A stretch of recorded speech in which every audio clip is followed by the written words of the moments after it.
নমস্কার। আজকে আরম্ভ করব এই মাসে লাস্ট সপ্তাহ, অর্থাৎ আগস্ট মাসে লাস্ট উইক, 24 তারিখ থেকে 29 তারিখ সাপ্তাহিক রাশিফল। এই মাসে গ্রহদের কিছু সিচুয়েশন চেঞ্জ হবে এই সপ্তাহে, অর্থাৎ মাসের শেষ সপ্তাহ। এই সপ্তাহে আমাদের হিন্দুদের একটা বড় উৎসব রয়েছে। এই সপ্তাহে আমরা জাতি ধর্ম নির্বিশেষে সবাই এই উৎসবে সামিল হব। আশা করি সবাই বুঝতে পারছেন কি উৎসব। রাখি বন্ধন, রাখি উৎসব, অর্থাৎ ভ্রাতৃত্বের বন্ধন। এই সপ্তাহেই সেই উৎসব রয়েছে এবং এই পূর্ণিমার দিন, রাখি পূর্ণিমার দিনই আবার চন্দ্রগ্রহণ রয়েছে। সেটা নিয়ে আলাদা আমি আলোচনা করব যে সূতককাল বা সেটা আমাদের ভারতবর্ষে দৃশ্যমান কিনা, কখন থেকে কখন, বা রাখিতে ভদ্র সময় কোনটা, অর্থাৎ ভদ্রকাল কোন সময়, কখন রাখি পড়ে, সেটা আলোচনা একটা দেবো, আপনাদের নিশ্চয়ই দেবো। আজকে সেফ আলোচনা করব এই সপ্তাহটা গ্রহ রাশির সিচুয়েশন অনুযায়ী 12 রাশির ক্ষেত্রে কি এফেক্ট দেবে। চলুন তাহলে আলোচনা করি। অর্থাৎ এই সপ্তাহে 20 আগস্ট অলরেডি হয়ে গেছে, অর্থাৎ লাস্ট সপ্তাহে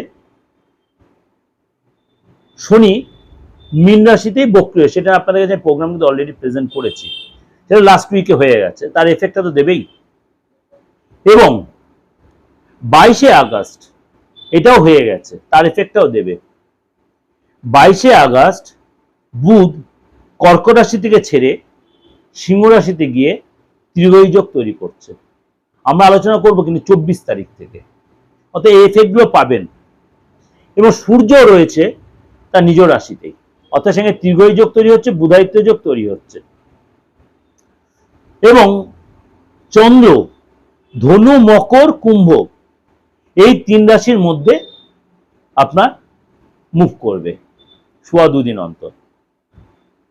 এবং যেটা আপনাদের কাছে বললাম 28 তারিখ আংশিক চন্দ্রগ্রহণ থাকবে।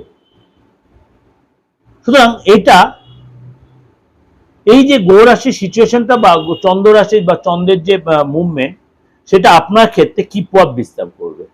কারণ আপনি যে রাশির লোক হন, বিগত যে সপ্তাহগুলো আপনার কেমন গেছে, এই সপ্তাহে তার চেয়ে একটু বেটার যাবে, সেটা যে আপনি অধীরাগ্রহ রয়েছেন। কেউ বলছে আমার তো ডেট অফ বার্থ নেই, তাহলে দাদা আমি জানবো কি করে? আমি তো আপনাদের বারবারই বলেছি, হাতটা দেখে আপনি একদম পুঙ্খানু বিচারটা পেয়ে যাবেন, আপনার রাশি লগ্ন জানতে পারবেন। কিছু কিছু রাশির এই যে শনির সিচুয়েশন বা বৃহস্পতি অতিচারী সিচুয়েশনের জন্য একটু টাফ কন্ডিশনে যাচ্ছে। বৃহস্পতি এই মুহূর্তে অতিচারী সিচুয়েশন, তার উচ্চ রাশিতে থাকলেও বৃহস্পতি অতিচারী সিচুয়েশনে রয়েছে। 31 অক্টোবর পর্যন্ত বৃহস্পতি কিন্তু কর্ক রাশিতেই থাকবে, তারপর সেটা সিংহ রাশিতে গমন করবে। সুতরাং এই সময়টা অবধি কিন্তু প্রত্যেক রাশির জন্য একটু সতর্কতা অবলম্বন করতে হবে, বেশিরভাগ মেজর রাশির জন্য।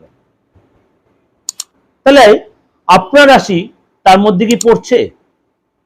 তাহলে আজকে প্রোগ্রামটা পুরোটাই আপনাকে স্কিপ না করে ভালো করে শুনতে হবে। চলুন তাহলে আলোচনা করি।